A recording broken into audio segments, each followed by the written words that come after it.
हाय दोस्तों, आज फिर हम एक नई वीडियो लेके आए हुए हैं जिसमें हम यूपीएससी मेंस के जीएस पेपर 2 के बारे में डिस्कशन करेंगे। कुछ हमने एक वीडियो 1 बनाई थी, उसमें डिस्कशन किया था कुछ क्वेश्चंस का, और अगले वीडियो में हम नेक्स्ट जो बचे हुए क्वेश्चन हैं उनका डिस्कशन करेंगे। चलिए दोस्तों स्टार्ट करते हैं।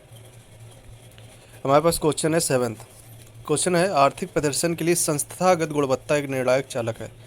तो ये पूछा गया, institutional quality is a crucial driver of economic performance. इस संदर्भ में हमको लोकतंत्र को सुदृढ़ बनाने के लिए सिविल सेवा में सुधारों के सुझाव देने हैं। तो इसमें पहले तो ये हमें इकोनॉमिक की परफॉर्मेंस क्या होती है, इकोनॉमिक परफॉर्मेंस क्या चीज़ होती है, किसके इसके इंडेक्स क्या होते हैं, किस पे बेस्ड होती है, इसके नए या पुराने टर्म्स होते हैं, इसके रिप्लाईज होते हैं, इसके बेनिफिट्स क्या होते हैं, ये हमको पहले तो बताना पड़ेगा। उसके बाद कहा गया है कि इंस्टीट्यूशनल क्वालिटी, फिर इसी तरीके के काफ़ी जैसे इकोनॉमिक्स से जुड़े हुए कई सारे इंस्टीट्यूशंस होते हैं, कई सारे इंडेक्स होते हैं, रिपोर्ट्स बनाई जाती हैं, ऑर्गेनाइजेशंस होते हैं। तो उनकी जो क्वालिटी होती है वो क्या होती है, क्वालिटी क्या डिपेंड करती है इकोनॉमिक परफॉर्मेंस पे। तो इससे जुड़ा हुआ हमको क्या इसमें और सिविल सेवा में सुधार किए जा सकते हैं, उसको लोकतंत्र को सुदृढ़ करने के लिए, इससे जो इकोनॉमिक परफॉर्मेंस को ध्यान में रखते हुए इसको किस तरीके से सिविल सेवा में और सुधार किए जा सकते हैं, तो उसका हमें इसमें सुझाव देना है। तो ये हम कर लेंगे आसानी से, क्योंकि इसमें मोस्टली चीज़ें क्या है, सिविल सेवा से जुड़ी हुई चीज़ें हैं, सिविल सर्वेंट से जुड़ी हुई चीज़ें हैं कि इसमें सिविल सर्विसेज को किस तरीके से और अच्छा बनाया जा सकता है, सिविल सेवा के लिए कौन कौन से कमेटी बनाने की ज़रूरत है, कौन से कमीशंस बनाने की ज़रूरत है, सिविल सेवा में इकोनॉमिक परफॉर्मेंस को ऐड करने के लिए क्या कोई एक्स्ट्रा एक्टिविटीज़ की ज़रूरत होगी या नहीं होगी। तो ये हम बहुत ही आसानी से बता सकते हैं। ठीक है दोस्तों, तो ये हम क्वेश्चन कर लेंगे। नेक्स्ट क्वेश्चन की ओर चलते हैं। पूछा गया, the emergence of fourth industrial revolution has initiated e governance as an integral part of government. चौथी औद्योगिक क्रांति के प्रादुर्भाव ने ई गवर्नेंस को सरकार का अविभाज्य अंग बनाने में पहल की है। चौथी औद्योगिक क्रांति क्या थी ये हमको बताना है। डिजिटल क्रांति थी, डिजिटल रेवोल्यूशन था, ये हमें बताना है। कौन कौन से प्लान्स इसमें लिए गए, कौन कौन से प्लान्स नहीं लिए गए, कौन कौन सी ऑर्गेनाइजेशंस नहीं बनी, कौन कौन सी ऑर्गेनाइजेशन नहीं बनी, फार्मर्स के लिए क्या हुआ, एजुकेशन फील्ड में क्या हुआ, हेल्थ की फील्ड में क्या हुआ, आईटी की फील्ड में क्या हुआ, और कई जैसे एग्रीकल्चर की फील्ड में क्या हुआ, बैंक से रिलेटेड क्वेरीज के बारे में क्या हुआ, और हमारा कई सारे सीड्स क्रॉप्स में क्या हुआ, और भी कई सारे क्षेत्र हैं जो इसमें इसमें जिनको बढ़ावा दिया गया, और कई ऐसे क्षेत्र हैं जिनका मात्रा कम कर दी गई है, घट गई है, जिनका परसेंटेज के बाद ई गवर्नेंस को सरकार का अविभाज्य अंग बनाने में पहल की है।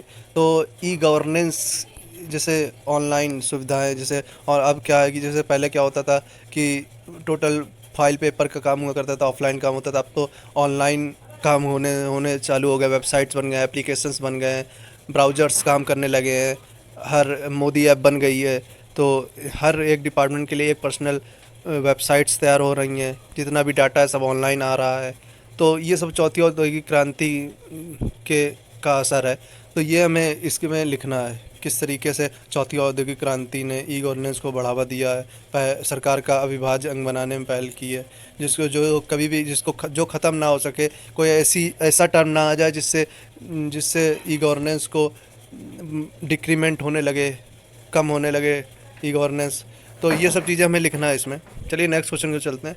कोविड-19 महामारी के दौरान वैश्विक स्वास्थ्य सुरक्षा प्रदान करने में विश्व स्वास्थ्य संगठन की भूमिका का समालोचनात्मक परीक्षण करना है। तो इसमें वैश्विक स्वास्थ्य सुरक्षा, जब WHO के बारे में हमको बताना है कि WHO ने किस तरीके से ग्लोबल हेल्थ सिक्योरिटी प्रोवाइड की है। तो WHO ने कैंप्स लगवाए हैं, और पेंडेमिक के दौरान सबको मास्क पहनने की हिदायत दी गई थी, और सैनिटाइज़र्स यूज़ करने की हिदायत दी गई थी। तो और जो भी हमारा पुलिसिंग सिस्टम है उसको एक हेल्थ सिक्योरिटी प्रोवाइड कराई गई थी, और जो हमारे डॉक्टर्स हैं उनको उनको ड्रेन सूट्स पहनने की हिदायत दी गई थी।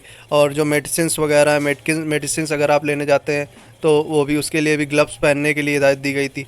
और जो भी परचेसिंग के लिए है कि एक सोशल डिस्टेंसिंग बना के रखी है, आरोग्य सेतु ऐप बनाई गई है। तो और WHO ने काफ़ी फंड भी, पीएम केयर फंड बनाया था, ये इंडिया की तरफ से बना था। WHO ने और भी काफ़ी मदद की है।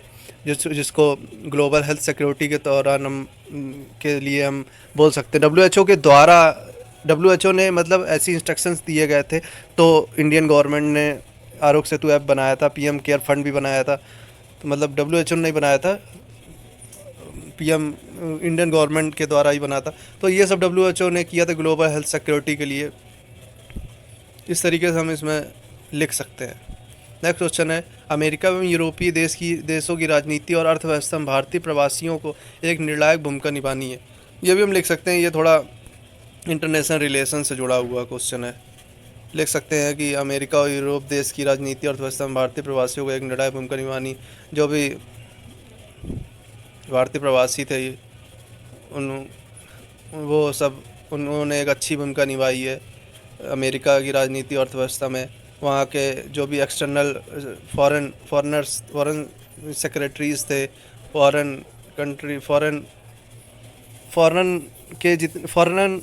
के जितने भी वहाँ पे पर्सन्स थे, जो जिनको एम्बेसडर्स बोल सकते हैं, उन्होंने अच्छी भूमिका निभाई थी अमेरिका में। और यूरोप के जितने भी देश हैं, जैसे यूरोप के जैसे सिंगापुर हो गया, स्विट्ज़रलैंड हो गए, इस टाइप के देशों में की राजनीति और अर्थव्यवस्था में काफ़ी अच्छी भूमिका निभाई। तो इसको इस तरीके से हम लिख सकते हैं। ये भी 150 वर्ड्स में ही लिखना है। नेक्स्ट क्वेश्चन की ओर चलते हैं। राष्ट्र की एकता और अखंडता बनाए रखने के लिए भारतीय संविधान केंद्रीकरण करने की प्रवृत्ति प्रदर्शित करता है। हमारी अधिनियम 1897, आपदा प्रबंधन अधिनियम 2005 तथा हाल में पारित किया गया कृषि क्षेत्र